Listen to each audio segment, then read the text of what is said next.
How were the plates translated? Okay, Joseph Smith now has these heavy plates at home, and now he's going to translate them into English. That's necessary because the plates are not written in English. That would make sense.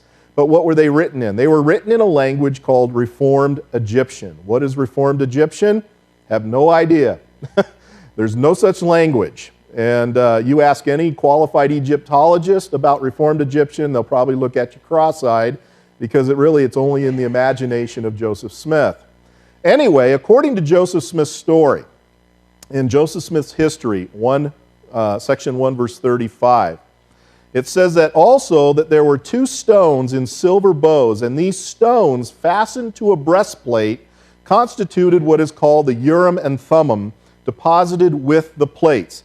Now, I want you to imagine in your mind's eye what's going on here. He's dug up these plates. He's gone to the place where the angel told him to go. He's digging down. He finds these plates, and buried with them is what he calls the Urim and Thummim. They are stones fastened to a breastplate. And it says, in the possession and use of these stones were what constituted seers in ancient or former times, and that God had prepared them for the purpose of translating the book. The purpose of these stones being buried with the plates was so that Joseph Smith could translate the Reformed Egyptian into the English language by looking through these stones. I want you to notice the picture here taken from the Ensign magazine, February 2001. Notice what Joseph Smith is doing. He's leaning over the gold plates. He has his right hand, on top of the plates as if he's running his finger across the lines, and he's supposedly reading off the Reformed Egyptian to his scribe, who of course you do not see in this picture. Do you see the Urim and Thummim fastened to his face at all? No. You never will. I have never, in all my 30-plus years of studying this religion, I have never seen a picture put out by the Mormon Church where it shows Joseph Smith looking through these spectacles translating the Book of Mormon. It's always like this, which is not historically accurate if we're going to believe what Joseph Smith said. Here is a case of where the Mormon Church has to revise its own history in order to make it even somewhat believable. But that's not the way Joseph Smith said it happened. It's not the way his scribes said it happened. In fact, it didn't even happen at all like this, and this might surprise you. How did Joseph Smith translate the Reformed Egyptian into English, into our modern edition of the Book of Mormon? Well, this is what David Whitmer said. David Whitmer's name is found in every edition of the Book of Mormon. He is one of the 3 witnesses to the authenticity of the book. And David Whitmer tells us how Joseph Smith performed this feat.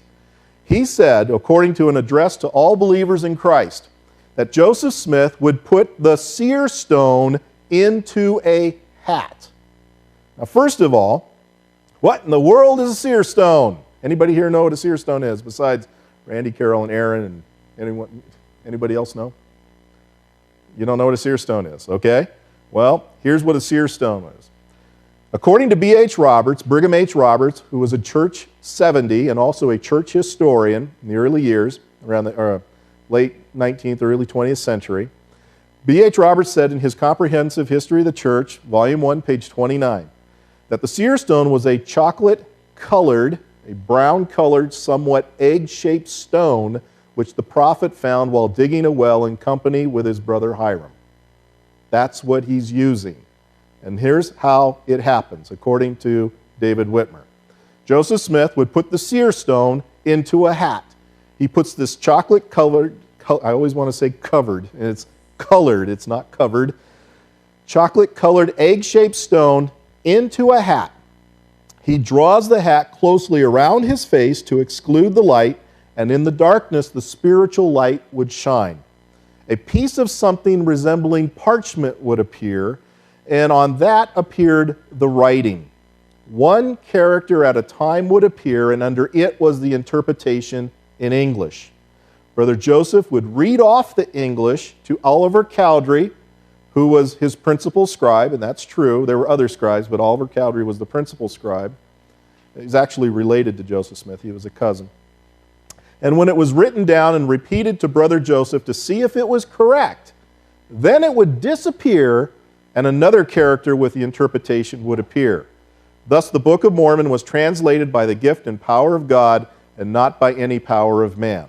Now let's go back and review this because this is very important.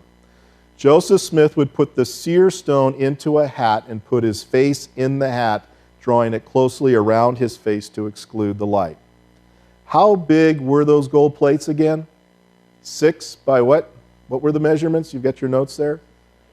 6 by 8 by 6. Can plates 6 by 8 by 6 fit in a normal hat? No, they're not in the hat. Smith's not looking at the plates. He's looking at a rock. He's looking at a rock. He's not looking at the plates. This is really crucial. Why did he need to dig them out of the ground if he's not even looking at them when he's doing this so-called translation? He's looking at a magic rock, folks. Is any flags going up here? He's looking at a magic rock that he found while digging a well with his brother Hiram. He puts a rock in a hat, and he holds the hat up to his face. First of all, there's no way he could hold it up to his face with those plates in it, that's for sure, okay? But he's looking at this rock. Now, there's a Mormon historian who I was listening to at a Sunstone conference several years ago, and there were 2 historians, and they firmly believed this story, and they were telling about how Joseph Smith translated the plates. And so they got through with this elaborate description, very similar to what I just read you. And when they opened up for Q&A, I was sitting in the back. I raised my hand. And they called on me, and a gentleman called on me. I says, I have a question. I says, you talk about Joseph Smith putting the stone in the hat. How deep was that hat? And they looked at me kind of funny, and there was this nervous chuckle in the crowd. I said, no, I'm serious. How deep was the hat? Because most pictures of hats back in those days, they were not very deep. I said, the reason I'm asking this is because if Joseph Smith had an egg-shaped stone, let's assume just, conservatively that the stone was probably an 1.5 inches thick. You put that in a hat that's about, let's say, 4.5 inches deep. You've got something this far away from your eyes. How could Smith focus on something that close to his eyes? And remember, the story goes that he was doing this for like hours at a time, reading off the translation, and then they would go on to the next set of characters. Well, one of these historians gave a very interesting answer. He said, well, you have to understand that Joseph Smith was not looking at the stone, he was looking through the stone.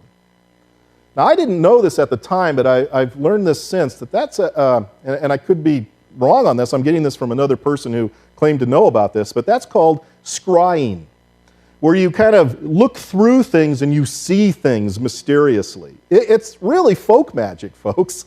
That's what this is. It's folk magic. And some would say that's occultism. That might be a little bit of a stretch the way the word occult is understood in our culture today, but it certainly is folk magic. And that's not surprising because Joseph Smith was very immersed in folk magic, and so was his family. There's no doubt about that, and even honest Mormon historians will admit to this. This is the kind of character that we are dealing with here.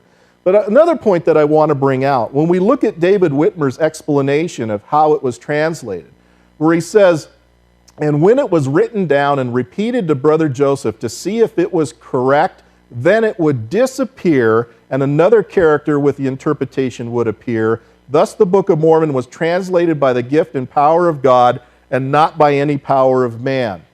If that's really how it happened, why do we have so many editions of the Book of Mormon with corrections made to it? There's no margin for error if that's really how it happened. Remember, it would not go on to the next set of characters until it was read back correctly.